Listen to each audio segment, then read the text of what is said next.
mga... Hindi ko sinabi, huwag ninyong banggitin sa kanya. Hindi ko binanggit sa kanya ang impeachment at hindi ko binanggit sa kanya ang mga nangyari sa House of Representatives. So hindi niya alam na merong pangalawang posibleng impeachment na mangyayari.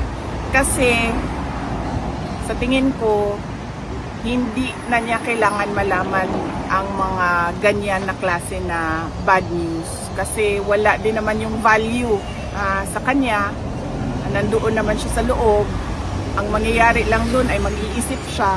Tapos mag-overthink siya. Siya lang mag-isa.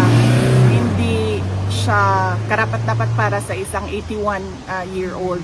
Dapat ang alam lang niya ay yung mga happy na mga bagay. Lalo pati nag-iisip tayo na baka nga dyan siya bawian ng buhay sa loob, no? Dyan siya mamamatay sa loob ng detention. So dapat yung maaalala niya at naiisip niya ay yung mga masasayang bagay, hindi yung mga kalokohan, korupsyon at abuso ng mga congressman at iba pang politiko kasama na ang administrasyon.